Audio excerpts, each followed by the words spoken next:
Hello, ladies and gentlemen. Welcome to the Irv Homer Show. It is Wednesday, November 26, 2008, broadcasting from irvhomer.com.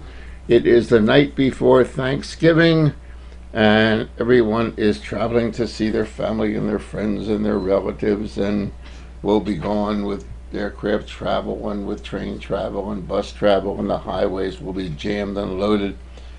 It just boggles my mind that we have to have one day Thanksgiving to get together. And sales, of course. Black Friday is the day after tomorrow, where the sales company people go crazy. I guess maybe I'm just getting old, and have found this whole silliness of a mythical story named Thanksgiving to be perpetrated and celebrated in America. If you're not thankful for living in America 365 days a year, then you don't deserve to celebrate one day. I'm thankful that I'm in this country, that my grandparents had enough sense, my great-grandparents had enough sense to come here, and I had enough sense to enjoy the liberties and raise a family, and for have them to enjoy the liberties and the freedom that I have, and fight to keep it, and fight it for you too. So I don't need one day to wish everybody a happy Thanksgiving or be thankful for something. We all should be thankful all year round. And this silliness of welcoming Santa Claus with parades and all, it's symbolic silliness that means absolutely nothing as far as I'm concerned. I may be an old grouch, I may be an iconoclast, I may be a lot of things. But if you're not thankful when you wake up in the morning in light of what the world is like in other countries from the last 84 years that I know of, then you don't deserve to be an American. So be thankful every day, and that's all I've got to say. There's a lot of things I would like to go into, and I realize that we probably have a very small audience tonight, but if there's one person that gets anything... We actually have average 17. Well, if there's 17 folks, thank you for joining us. It's not a big audience, but it's an audience worthwhile. If there was only one person out there, it would be I would be happy.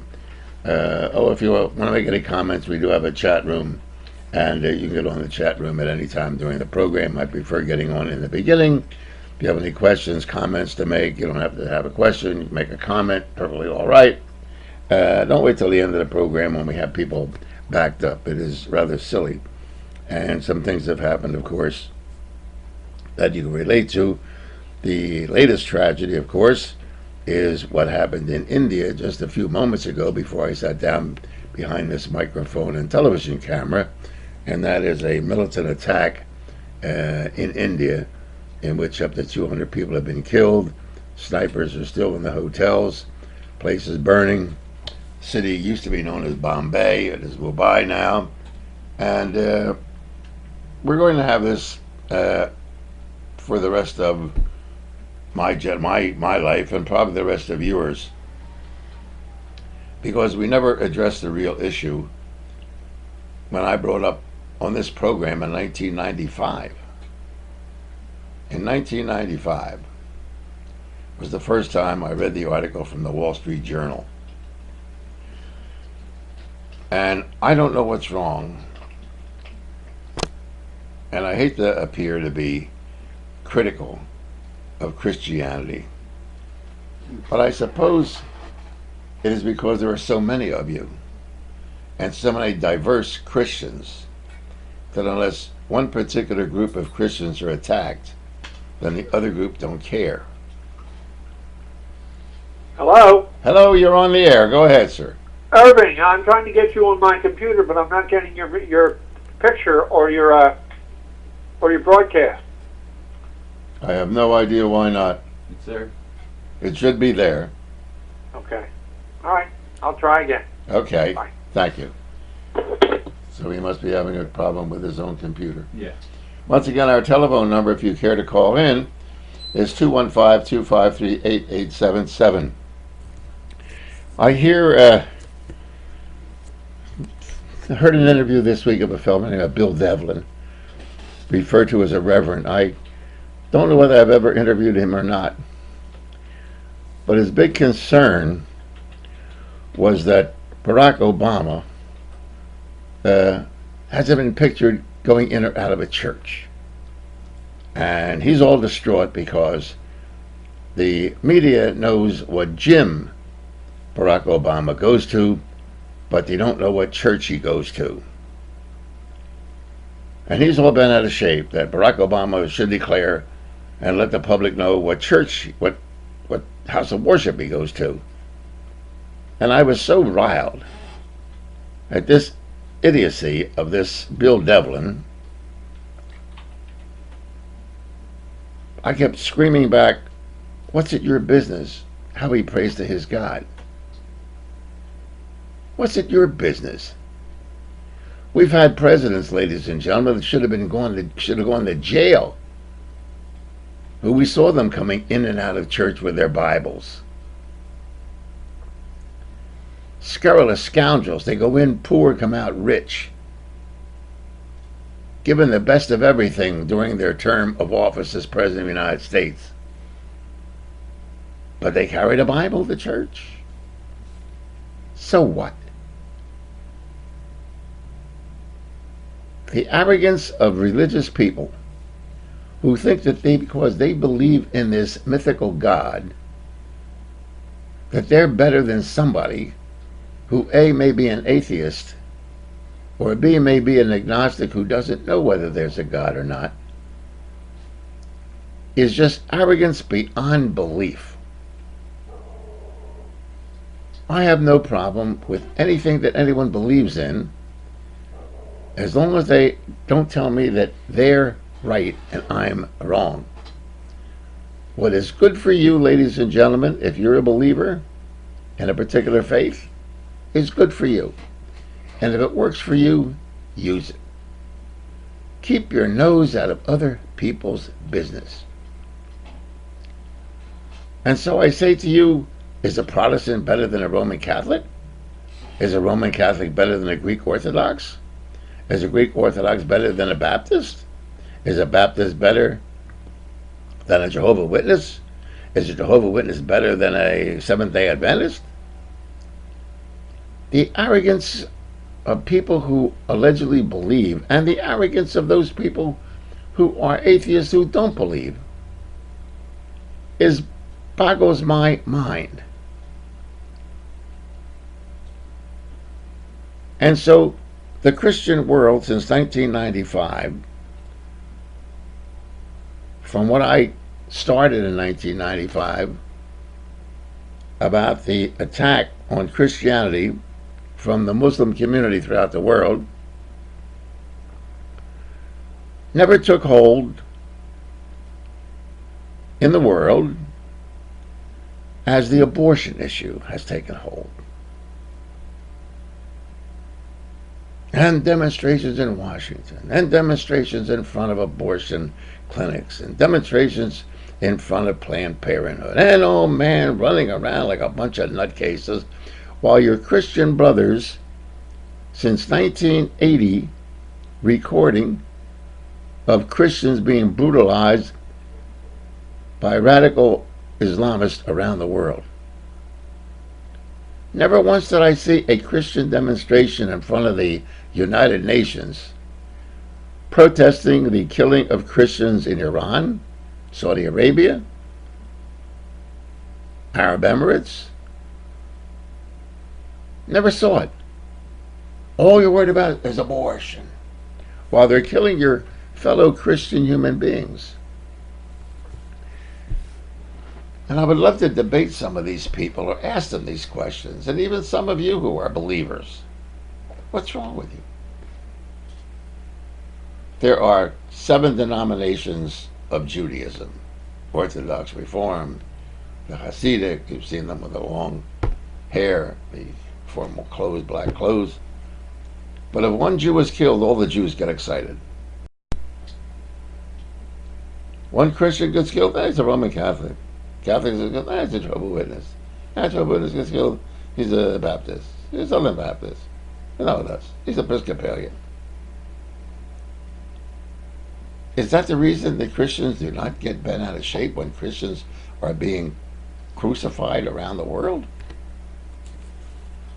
Let me read to you, and I read this many times. This is from 1995, when I tried to alert the Christian community that militant Muslims are going to kill you. Never heard the Pope say anything about it. Never heard Christian presidents say anything about it. Never heard the State Department say anything about it. Never saw any pressure put upon the government. You Christians were very quiet. But abortion, oh my God, Roe v. Wade, the worst thing happened in the world. While your fellow adult human being Christians around the world are being slaughtered, you're worried about abortion. Not saying you shouldn't be worried about it or concerned about it. If so, you believe it's murder as I do. But you're being killed around the world.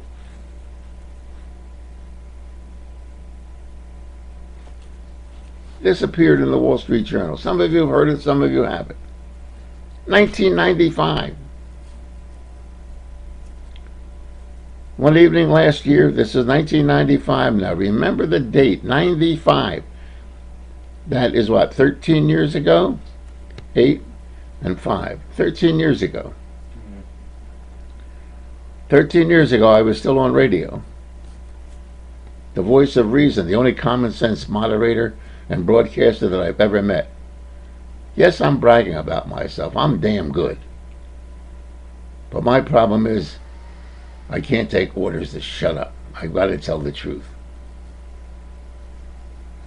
One evening last year, officials in the Muslim-controlled Oromo region of southern Ethiopia raided the area's largest evangelical Christian church and arrested its congregants.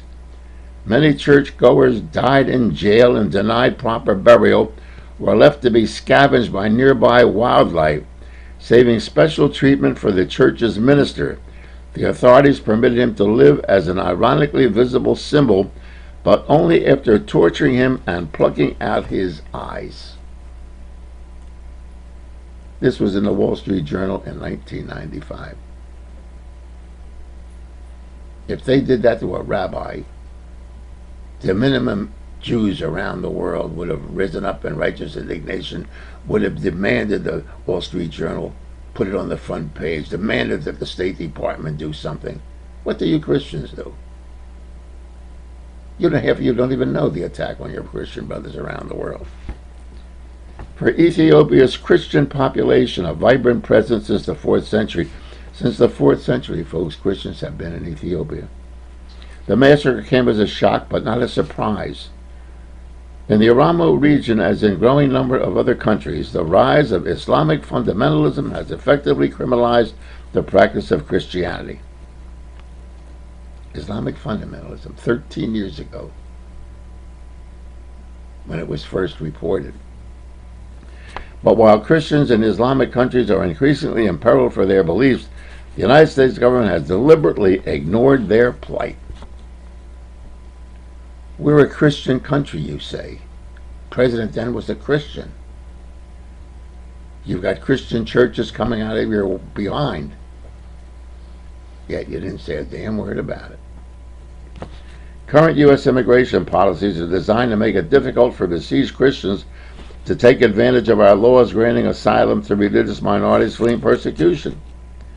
In clear violation of these laws, the Immigration and Naturalization Service frequently returns or causes the return of Christian minorities to Islamic regions where they faced jail, torture, and were murdered. When Franklin Delano Roosevelt sent a ship bringing Jews to America by Nazi Germany, and the ship was sent back, and those 900 Jews were slaughtered, the world will not forget it, because us Jews will not let them forget it. But what did you Christians do about it? In 1995, nothing. Oh, you were screaming about Roe v. Wade, though. You were screaming about taking prayer out of school. You were screaming about the Pledge of Allegiance and have under God.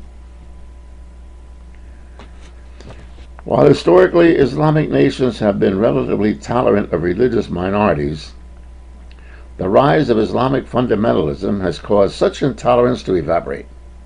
Algeria's armed Islamic group recently called for the annihilation and physical liquidation of Christian crusaders, probably missionaries and so forth. Ahmadinejad of Iran has stated that he wants Israel destroyed and all Jews driven to the sea. You read about it every day in the paper. Why are you Christians so silent about these crazy Islamic fundamentalists? Iran's chief religious leader, the Ayatollah Khomeini, recently attacked the West's use of the pretext of Christianity as a means of committing all sorts of injustice against the Islamic world. Such views have become central tenets of the rapidly growing Islamist movement. Under apostasy doctrines, Muslim converts to Christianity will be punished by death. Until recently, such doctrines were routinely ignored by Islamic governments or interpreted liberally. But particularly in the case of Christian converts and evangelical Protestants, this is no longer true in Pakistan. Don't forget, we're talking about 13 years ago when this article appeared. The Islamization of its legal system includes a sweeping blasphemy law that prohibits speaking or acting against the Prophet Muhammad. The country's highest religious court recently made violations punishable solely by death. Christians are permitted to vote only for themselves. In Egypt, where the government has felt obligated to appease militant fundamentalists, Christian converts and evangelicals have been imprisoned and tortured in Egypt. The Culture Ministry recently granted censorship authority to Muslim scholars who produce and distribute hundreds of thousands of scurrilously anti-Christian tapes. Religious segregation unofficially exists in schools. Beatings of Christian students as devils occur regularly. Burnings of churches and lootings of Christian-owned businesses are on the rise. Same thing happened Kristallnacht in Germany against the Jews. And so 13 years ago reported in the Wall Street Journal the same thing in Egypt, our ally. The country that America made Israel stop in the Six-Day War from annihilating Egypt, the Egyptian army. In Sudan, conversion to Christianity is a criminal act, punishable by flogging. And the government denies food to famine area Christians. As documented by the Pueblo Institute, thousands of Christian children have been forcibly taken from their families, and many as young as 6 have been sold as slaves to buyers in Sudan, Libya, and other Islamic countries. White Christian children sold as slaves 13 years ago, and all you Christians were worried about was abortion and prayer in school. In Iran, 3 of the most prominent evangelical leaders were abducted and assassinated in 1995. Christian converts are effectively barred from attending services of any kind, and a large number of converts and evangelizers have been arrested, imprisoned, tortured, or enforced to recant their faith. Others, more fortunately, have just lost their homes, jobs, and businesses. They learned it from the Nazis, who were their buddies during World War II. The evidence of growing and large-scale persecution of evangelicals and Christian converts is overwhelming, yet the State Department of the United States, a Christian country of course, and the Immigration and Naturalization Service have largely reached the opposite conclusion, and many American officials fail to seriously consider the asylum applications of victims of anti-Christian terror. Now this is probably ignored, ladies and gentlemen, by Christian presidents of the United States and the Christian State Department.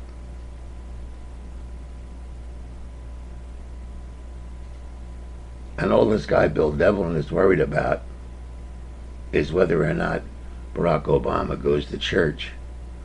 Well, Mr. Devlin, your Christian presidents have ignored this, and they do go to church. And you saw Nixon and Kennedy and Johnson and Truman and Eisenhower all carrying their Christian Bibles in and out of church, yet they turned a blind eye to this.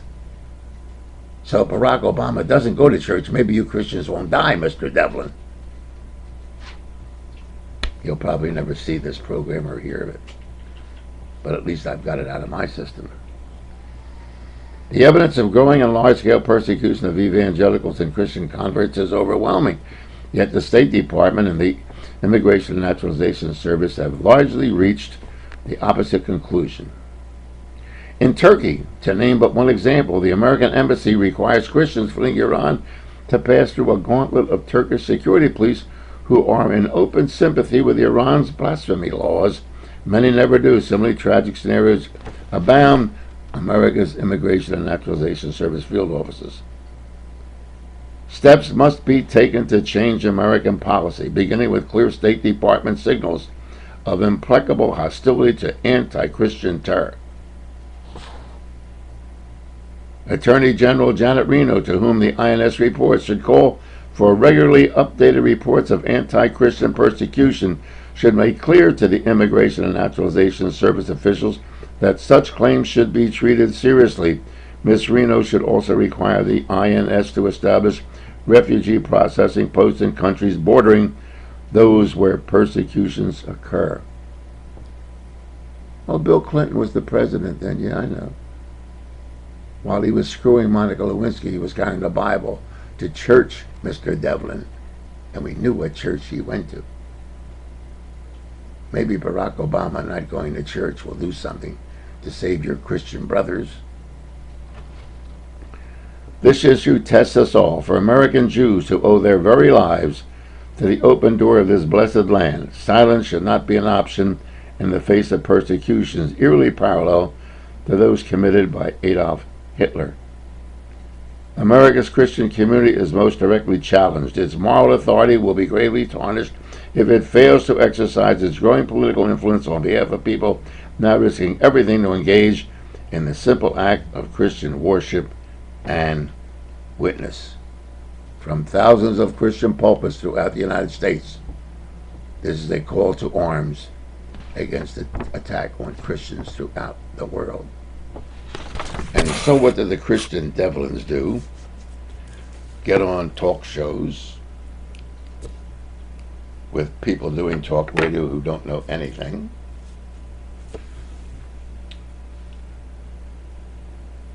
And so the question is, what are you going to do about it? I can't weep for the Christians that are murdered or slaughtered throughout the country. I can have sympathy for them. And I feel for them. And no one in no country should be persecuted for their religious belief. But I fought my battles as a Jew, trying to stay alive in this Christian country against some virulent anti-Semitism from Christians. Now it's your turn to be slaughtered by the Muslims. We know we're hated. We've developed weapons in Israel and organizations throughout the world looking for anti-Semitism, looking for terrorists, developing a spy system that America should develop like the Mossad does in Israel. Because we will not let it happen again. I, as a Jew, will not let it happen again. If it's necessary to kill you, I'll kill you. When are the Christians going to wake up and say, you will not kill us because of our belief? We will not impose our belief on you or try to convert you, but you're not going to kill us. But the problem with militant Islam and Christianity is this. The whole tenet of Islam is for conversion to Islam. And the tenet of you Christians is conversion to Christianity. Jews do not try to convert anybody. You want to join? Join. You don't want to? We don't proselytize. We don't say our religion is better than yours. We don't say the only way to go to God is through Moses or through King David. So you will see this big clash between Christians and Muslims because you're both trying to convert each other to your belief because you and only you know the right way to get to heaven.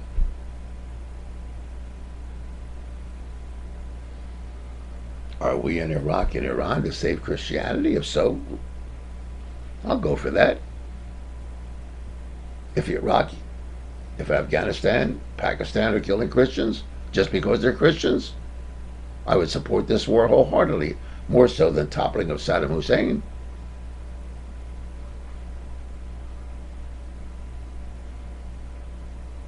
When during Desert Storm 1, Christians were not permitted to display crosses on in their uniform, our soldiers saving their behinds. And the Christian world sat quietly by, never said a word about it. What's wrong with you people? What is wrong with you Christians that your only concern is about abortion and prayer in school and under God in the Pledge of Allegiance? Is that your big stairway to heaven? Is that the ladder that you use to reach utopia upon your death? I don't get it. On our chat room and our telephone number, why don't somebody let me know about it? On a 50,000 watt radio station, WWDB, I couldn't get an answer from Christians. Yet I would have those crazes in front of the Planned Parenthood community, millions of people watching and marching to stop abortion, having a litmus test for a presidential candidate. Do you support abortion or not? Oh, you don't support abortion? Can't be president. Guy could be a financial genius. The guy could be a military genius. Have the best administrators and the best. No, if that president's against abortion, if he's for pro-life, he's no good. Of course, your brothers and sisters, Christians, are being killed all over the world. To the best of my knowledge, I never questioned that. Our telephone number, if you can explain it to me, is 215-253-8877. 253-8877. If you don't have the courage to call or answer the question or give me an opinion, you can send me an email at evilerv@irvhomer.com. evilerv@irvhomer.com. And this program is brought to you by RGH Computer Services for all your computer problems. Their number is 215-322-8685, 215-322-8685. Now, next Monday, I am scheduled to start on WBCB again in Levittown at 1490 a.m. at 1 o'clock, from 1 to 2. I don't know whether I'll be able to do a program there that I want to do. This type of program that you hear on this little internet deal that we've set up, and it's growing by leaps and bounds, gives me the opportunity to speak as I do tonight. Because the station carries Christian broadcasts on the weekend, one of the clergymen from the Christian, they don't carry Jewish programs, carry Irish programs, Polish programs, and other type of religious program on the weekend. But I couldn't speak that way on WBCB, I know it. But am I saying anything wrong? Am I telling a lie? Am I asking a question that has bothered me for the last 20, 25 years when I first learned out that the rise of Islam, 35 years ago when I did the first program, and listening when there was an Iron Curtain. When there was an Iron Curtain, remember the Iron Curtain? Well, many of you folks probably don't know or remember or weren't alive then. A broadcast by a Muslim fundamentalist out of Albania about 3 o'clock in the morning here on the East Coast, in which a Muslim Islamic mullah stated that the world in the future will know about Islam. Some of you have listened to me all those years and have known it. It fell on deaf ears on 50,000 watts with an audience of 2 million people on a rotating basis. Never got a phone call about somebody whose dog pooped on somebody's lawn. Now, what do you think of abortion, Irv? Unless we have a more involved and educated society, we're doomed. We're going to have terrorism here. You can bet on that. And George Bush did not prevent terrorism. That 8 years of his administration did not prevent a 9/11. You don't hear about the terrorism that has occurred in the United States. I spoke before a group of retired police officers, FBI agents, Secret Service men a couple of weeks ago. And when I made that statement, I was approached afterward. And they said, "What source of information do you have, Irv?" And I said, "None. Common sense dictates to me, my dear friend." You're on the air, sir. Go ahead. You're on the air, sir. Go ahead. Hi, Irv. This is Sal from Langhorne. Hello, Sal. How are you? Lower your computer. Can you turn your computer down, please? I got you. Okay. Will do. Hi, Irv. Just wanted to ask you a question on what you thought about today, what happened in India. Right.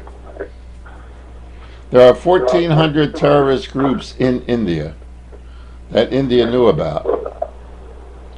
The type of terrorism that was displayed today is a simple form of terrorism. They don't need airplanes. The IED, the things that they've used in Iraq against us, was used in India. Terrorism today can be made from the material that is in your kitchen cabinet, under your sink. I can create from ammonia, from a cleanser, from cleaning a bomb that would blow your neighborhood up. There is material printed that has been declared allegedly not important to the military on how to make these type of weapons and how to make these type of bombs. The world does not recognize the fact, and Christianity does not recognize the fact, or Hindu or Muslims or anything that do not recognize the fact that these people are out to kill you, period, if you don't believe. And so we're going to have it here. You can take my word for it. You're going to have it in Britain when the London subway was blown up. We may have it here. Our arrogance of thinking that we're safe and protected is full arrogance and has nothing to do with reality. Well, from what I understand, we have an alert on right now in New York for the subway system. Right. And that in India they were saying that they're targeting Americans and British. and the English. And British. Oh, yeah, only. They're asking for passports. Let me tell you, the superficial acts of governments after a terrorist attack is to let the people over there know that they're only looking for Americans or British. They're looking for anyone that is not the fundamentalist belief of Islamic terrorists. And I can assure you, when the smoke clears from this, Sal, you'll find out who got killed and where the terrorism was. The Americans and the British walked around India unprotected. They could have killed them on the streets as they walked around doing their business. It's to discourage the economic growth in India of Americans and Britons spending money in those hotels. Terrorism has no label to it, Sal. It's terror to create terrorism. And so the Indian government will say, well, they're out to get the British and they got to get... The Indian government will not admit that they themselves have ignored the handwriting that's been on the wall for the last 30 years. Don't forget, when India broke away from Britain, India had a revolution in the country and Mahatma Gandhi was killed between the Muslims and the Hindus. That hatred still goes on. You still have a strong communist party in India. And there's nothing worse than retired generals and retired admirals that commit terrorism. We in America look at the rest of the world, well, it's all rosy. The rest of the world doesn't think like we think. Do you think this is linked to the same Al-Qaeda that struck America? The problem is you have to give something a name. So you call it Al-Qaeda. America had Students for Democratic Society, we had the Black Panthers, we had all of these organizations. Some are connected, some are not. Some learn from others. This terrorist group here probably learned from the training camps in Afghanistan how to commit terror. So now the world says, well, we defeated Al-Qaeda. So the other ones say, guess what? Here we are, we'll give it a different name. I got you. In other words, terrorism is so prolific. Al Qaeda is just another word for terrorists. You hit it exactly on the head. I got you. Thanks for calling, Sal. Thank you, Irv. Take care, my friend. Take care. We had a bad connection. We could have gotten into a little deeper there. Let's go to our chat room. Irv, can Hillary Clinton take the job of Secretary of State? Under Article 1, Section 6, states you cannot take a job if the salary was increased during your current congressional term. The article I read this is stated that Pete Williams raised this question on MSNBC the other day. Bill, in Northeast Philadelphia, the president, through executive order, can do anything he wants to. And so he can abrogate the Constitution of the United States and appoint her Secretary of the State. So Article 1, Section 6, even though it states you cannot take a job if the salary was increased during your current congressional term, doesn't really mean anything. Unfortunately, presidential executive orders people are not familiar with. The president has a tremendous amount of power to issue executive orders.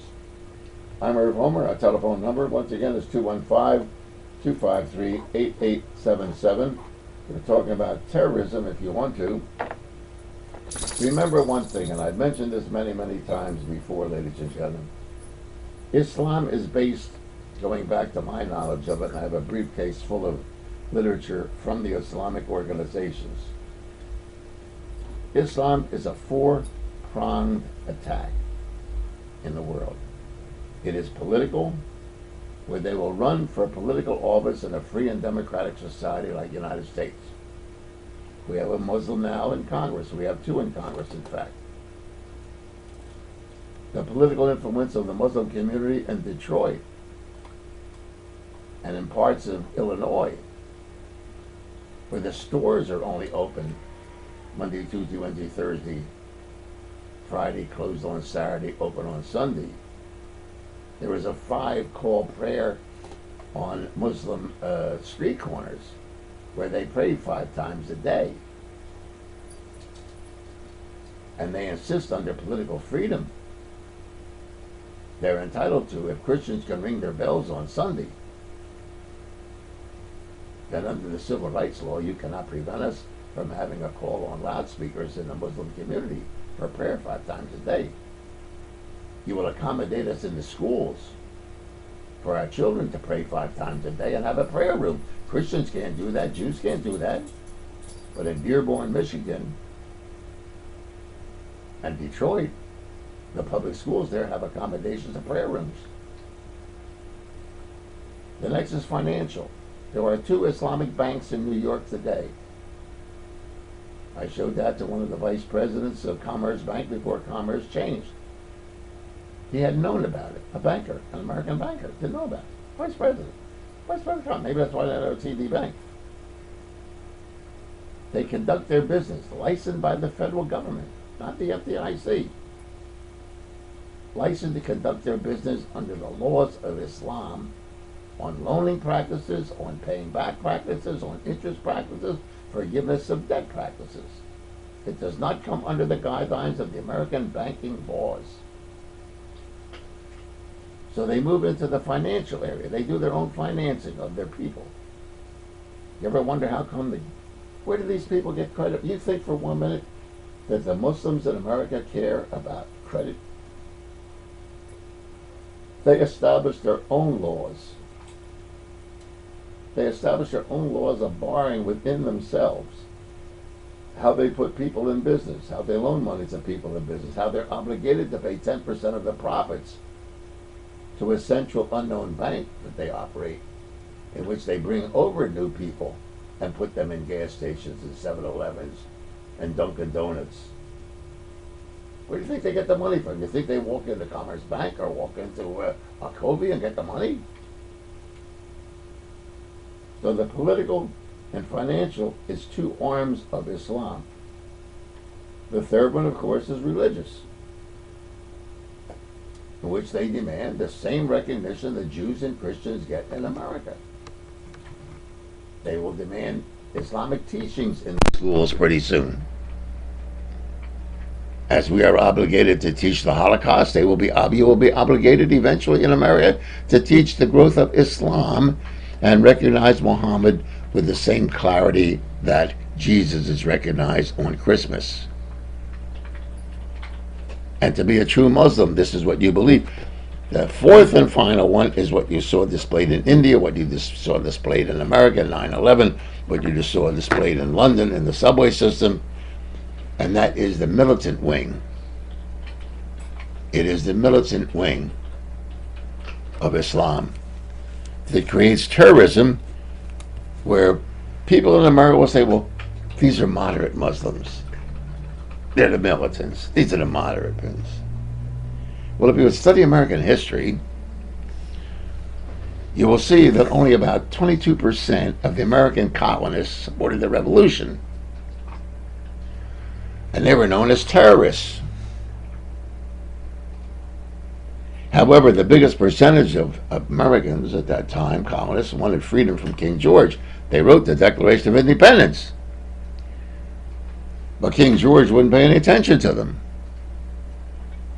So the militant wing of the colonists, the revolutionaries as they're known as, the founding fathers, received support from the 75% of the colonists who wanted freedom. They didn't want to associate with Patrick Henry. They didn't want to associate with Benford. They didn't want to associate with those people. They're terrorists. We're making a living here. We're feeding the Indians. We're having a good time. We'll have Thanksgiving. I've mentioned many, many times, of course, I'm un-American, you know that. Was it not terrorism at the Boston Tea Party? When the colonists dressed as Indians and boarded the ships and threw the tea overboard so that they wouldn't blame it on the colonists? Was that an act of bravery to dress as Indians? Oh, terrorism can get committed in many, many, many, many ways. We're under financial terrorism right now. You may not know it, but we are. For example, China has built up a tremendous amount and bought all our debt. Was it by accident? Germany, England, India have bought our debt. And we fell victim to it. We said, let's ship our industry overseas. Let's send our hosiery mills. Let's send our clothing mills. Let's send our automobile company. Let's send everything overseas, because then we can buy it cheaper. And man, we slid into that hole by the financial terrorists to a point where this president-elect, people will expect him after January the 20th to walk on water. And where were you when the hosiery mills were leaving America? Where were you when Philco Ford left America? What were you doing when everything you bought had a foreign name on it? You didn't even know where it was made. Where are you today when you call for service on your computer and you're speaking to some guy in Bombay, India, giving you service on your computer, on your television set, on your refrigerator? You're proud to be an American when a doctor at 10 o'clock at night has to take a brain scan of one of his patients and there's no one in the hospital to read the brain scan because of the man's critical condition, and he photosends it to India, and an Indian doctor studies it and sends the results back within 10 minutes, that we, the greatest country in the world, has to depend on an Indian doctor at 10 o'clock at night to read a brain scan to save an American patient? What are you doing? Worrying about the Eagles Thursday? We're going to get hit here in this country. We're not immune. And don't think that George Bush or Barack Obama or anybody else can stop it. The world is under Islamic attack. And it is because of the religious belief of Islam against the religious belief of Christianity and Judaism. Once again, let me reaffirm to you that Judaism is under attack because of its occupation of Israel. But it is not under attack because Jews try to convert Muslims. Christians try to convert Muslims. Muslims try to convert Christians, and that's why they're going to kill each other, and that's why they're doing a pretty good job. The Hindus are killing the Muslims in India. That war has never stopped. There is still an untouchable class in India. The ignorance of people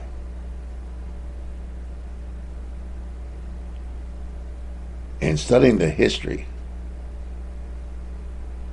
of the rest of the world is only exemplified by asking your neighbor who his congressman is,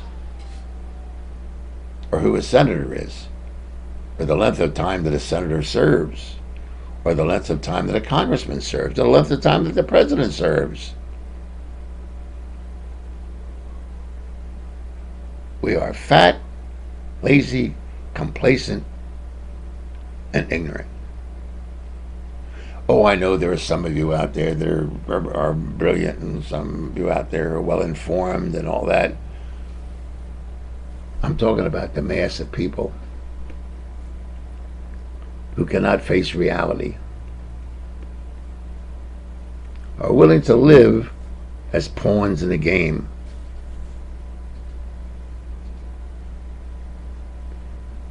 I've checked some of the old programs that I've done, and not to pat myself on the back, but they've been very prophetic about what's happening today.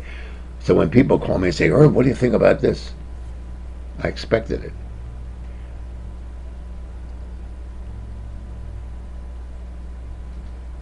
There was an anti-tax movement in America.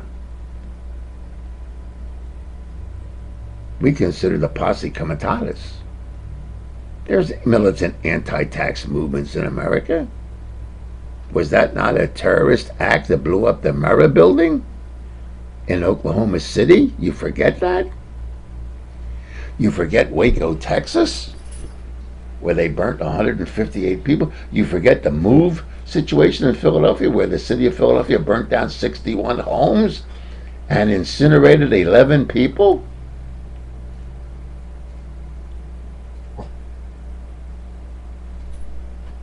Because you have short memories, ladies and gentlemen, doesn't mean that everybody who has done evil against you has a short memory, or that you've done evil too.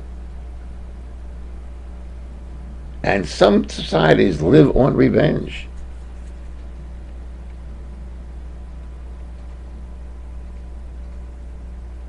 And if you don't know the history of where you came from, you certainly are not going to know where you're going to go. Common sense dictates that because you don't want to talk about it, or because you don't want to confront it, doesn't mean that it's not going to happen. On our chat room, Irv, can you describe the difference between bubble inflation and quantitative easing, which enters into hyperinflation? I would prefer, Dan, that you explain to me what the hell that is, because I haven't got the faintest idea. I don't know what the hell bubble inflation is, and I don't know what quantitative easing is. I thought it was a new sexual act. All I know is, Dan, I can answer the question, but I'm not going to do it.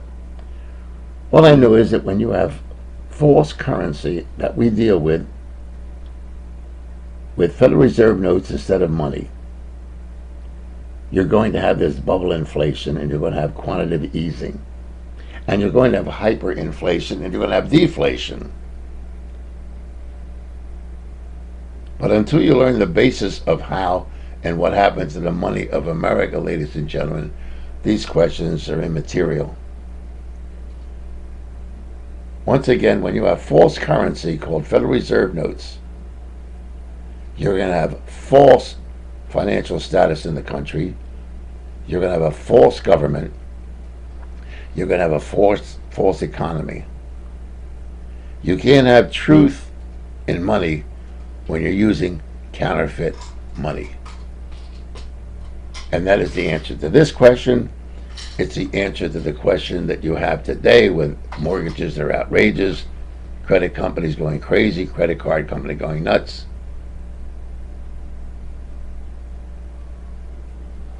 So I thank you for your question, Dan. But I go back to the basic tenet that with dishonest money, you get dishonest government.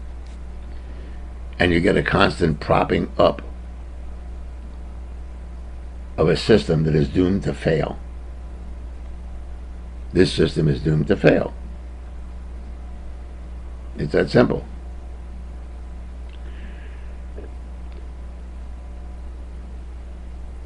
Our telephone number is 215-253-8877. But if you do call, please turn your computer down. I know it's difficult. I want to talk about the criticism of Barack Obama. And as you know, ladies and gentlemen, you know who I voted for, and I won't tell you.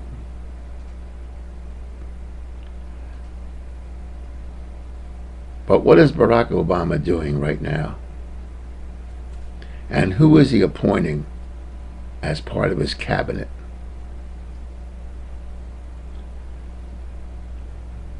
Barack Obama has the courage to know that we're in a financial mess. And he needs the best and the brightest that this country has to offer. He is pulling in and recruiting some of what he considers to be the most brilliant financial brains, including Paul Volcker, who I thought was a dead issue, former head of the Federal Reserve System.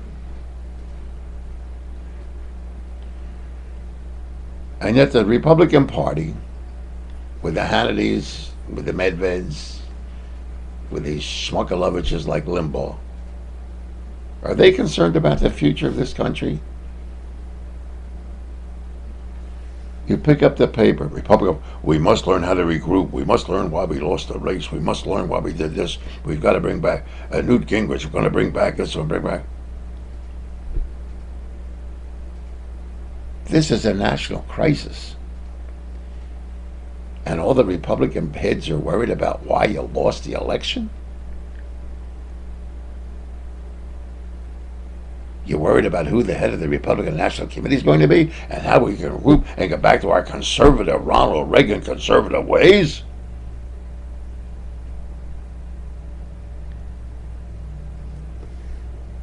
Bill Clinton was a whoremaster, no question about it.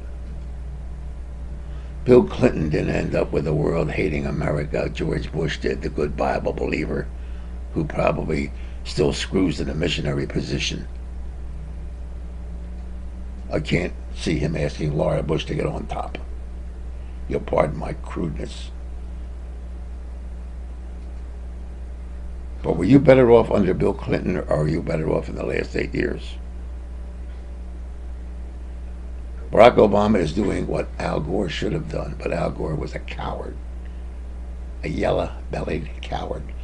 He wanted to separate himself from Clinton. Now I heard there's Bill Devlin, Reverend Bill Devlin, I believe, talk about hypocrisy. Al Gore was a good Bible-carrying Christian that went to church. And all I hear is that you forgive the sinner but not the sin. So why didn't Al Gore forgive Bill Clinton's sin, or Bill Clinton as a sinner, and condemn the sin, and find out what the hell made Bill Clinton tick to make this country for 8 years without a divisiveness that we've got here, except those nitwits like Limbaugh in the air for 8 years trying to destroy him?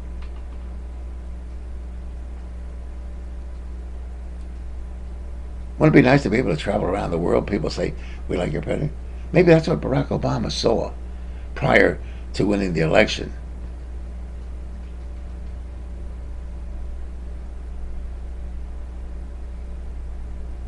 Something else has bothered me. You know, we used to have the election. We have the election today. And we have the inauguration January the 20th. That's a pretty good spread. That's almost 2 months spread between the president-elect and the time the new president is sworn in on January the 20th. Now, the reason it was done that way, there's a reason for everything. Anybody want to give me the reason that time lapse is there between the election, the electoral college vote, and the inauguration?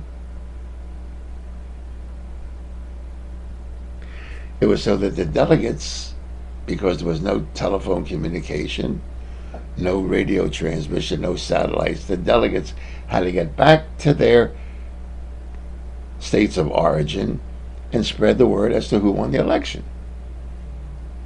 And so the inauguration was then giving them time and latitude to travel to their home states and come back to Washington for inauguration. It is no longer necessary under the problems that exist today and the immediacy of a crisis that we're facing today to have to wait till January the 20th to have the inauguration of the new president. These times are critical. I would say within 20 days after the election, the swearing in of a new president is adequate time. If you looked at who's the president of the United States today? Barack Obama in the last 3 days has had 3 press conferences. Bush had one. He came from Peru. What the hell was he doing in Peru? So we're living in a state of limbo now, ladies and gentlemen, until January the 20th, not knowing who the president is. Is Barack Obama the president, or is George Bush the president? Who's our Secretary of the State? What kind of commitment is Condoleezza Rice going to make to the Indian government? Because by January 20th, she may not be there. Can the rest of the world wait? And the crisis that we have in America wait till January the 20th for a new financial and political system to be put in place? Yet nobody's talking about it. We must restructure for the benefit of we Americans our political system, our economic system, and our religious freedom system. One school in Wabash, Kansas, has a teacher who may have done something a little different. So the bloviators, the Limbaughs, the Hannitys, these windbags that control 600, 700 radio stations, make it appear that 300 million Americans are at risk because one teacher said she doesn't want kids with Santa Claus pins on their clothes. I'd like to be critical of these people who are leading some people by the nose, maybe some of you. For example, Limbaugh was screaming and yelling about the cost of today versus the cost of what it cost under the WPA under Franklin Roosevelt, making comparisons, and we're going to spend gazillion dollars. Not once did that idiot, that moron, that windbag, drug-induced OxyContin drug user, ever say that in the time that Franklin Delano Roosevelt instituted the WPA, the Works Progress Administration, that the population of America was 175 million people. Today we have 300 million people, probably 11 million of them illegal. Now, ladies and gentlemen, you know that if you are feeding 10 children on an income of $40,000 a year, and you suddenly get 30 children to keep, that you're not going to be able to keep them on $10,000 a year. So you're going to have to increase your expenditure to feed your kids. Well, Limbaugh, if you're that damn dumb, and your audience is that damn dumb, not to realize that the cost of operating a government when there's 175 million people versus 300 million people, that there's not a financial difference, then you are a big blowhole and your audience are the biggest morons in the country. And I can understand why we're in the position we're in, because with the vocal leaders like a Limbaugh, like a Hannity, like a Medved, like a Gallagher, this country is not going to be saved by any of those windbags. One closing comment. The fairness doctrine is not based on whether the content is fair. The fairness doctrine is based on the monopoly of 600, 1,200, 1,800 radio and television stations. That is unfair. It's not unfair that they talk conservative talk. What's unfair is the exclusivity of the 700 radio and television stations, newspapers, magazines, advertising that one company controls. That's what's unfair. That's what's under the attack. These windbags are making it appear that they're going to be silenced. They're not going to be silenced. But the monopoly of corporate news and corporate broadcasting must be broken up, because that's unfair. I'm Irv Homer. Have yourself a good Thanksgiving. Till the next time.